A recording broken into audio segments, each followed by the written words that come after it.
Main రోడ్లో అంతా కూడా మేము ప్రచారం నిర్వహిస్తూ రాబోయే కాలంలో చంద్రబాబు నాయుడు గారు వస్తే ఏమేమి లబ్ధి పొందుతారు ప్రజలు ఏమేమి అనే కార్యక్రమాలను వివరిస్తూ ఈరోజు ప్రచారం చేయడం జరుగుతూ ఉంది.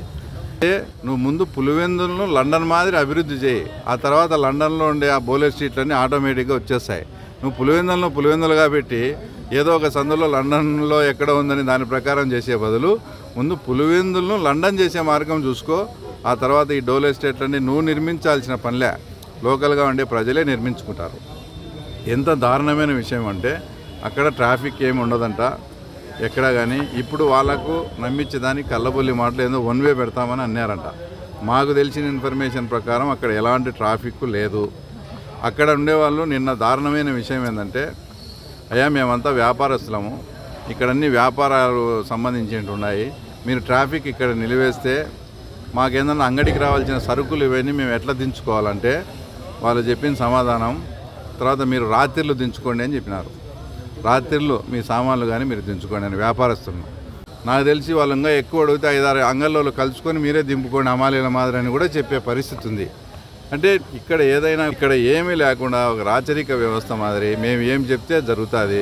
మీ వచ్చి మెయిన్ బజార్లో ఉంటే 1000 ఓట్లు 2000 ఓట్లు ఉన్నాయి, నేను 90,000లో లీడింగ్లో ఉండా, మీ 2000 ఓట్లు నాకు వచ్చే ఎంత రాకపోతే ఎంత, నేను ఏదైతే అనుకున్నానో అది చేయాల్సిందే అంటూ నిక్కచ్చిగా వాళ్ళ అభిప్రాయాల్ని వాళ్ళు అనుకునే దాన్ని మిమ్మల్ని ఎన్ని రోజుల నుంచో నెత్తిన పెట్టి మోసుకుండే పులివెందుల ప్రజలు పులివెందుల వ్యాపారస్తుల మీద ఆ తర్వాత మీరు ఈ రకంగా దాడి చేయడం, మీరు ఈ రకంగా చేయడం అనేది చాలా చాలా దుర్మార్గమైన విషయం. అదొకటైతే గతంలో మా బల్జ సోదరులు కానీ మా పార్టీకి చెందిన వాళ్ళు కానీ ఎన్నోసార్లు చెప్పారు, నేను కూడా చెప్తాను.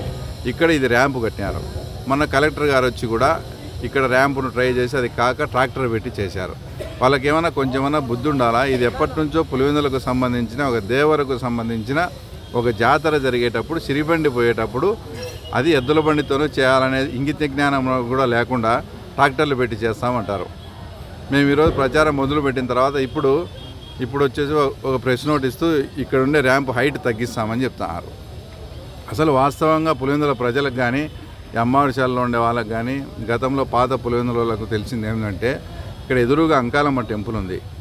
అంకాలమ్మ టెంపుల్ వచ్చేసి చూపు అనేది అమ్మవారిశాల మీదుగా చక్కగా పోతే ఈ చూపు ఎక్కడి నుంచి పోతుందో అక్కడ నుంచి దేవర కానీ జాతర జరుగుతుంది.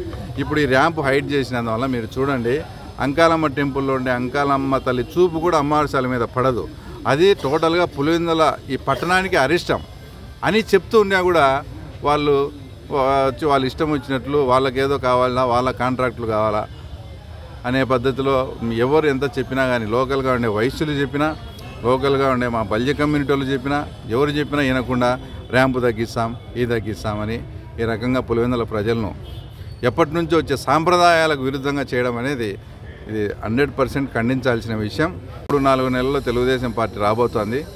మెయిన్ బజార్ అనేది అంతకుముందు ఎలాంటి పరిస్థితిలో ఉందో అలాంటి పరిస్థితుల్లోనే మధ్యలో డివైడర్ పెట్టి ఈ పక్క ఆ పక్క ట్రాఫిక్ చేసే విధంగా వాళ్ళు ఎన్ని కోట్లు ఖర్చు పెట్టినా కానీ వ్యాపారస్తుల మనోభావాలు దెబ్బతిన్నాయి. కాబట్టి ఆ వ్యాపారస్తుల మనోభావాలు దెబ్బతినకుండా వాళ్ళందరితో మీటింగ్ చేసి వాళ్ళు ఏ రకంగా అయితే అనుకుంటారో ఆ పాత పద్ధతినే అక్కడ ట్రాఫిక్ అంతా కొనసాగించి వాళ్ళ వ్యాపారాలకు అడ్డం లేకుండా చేస్తాం.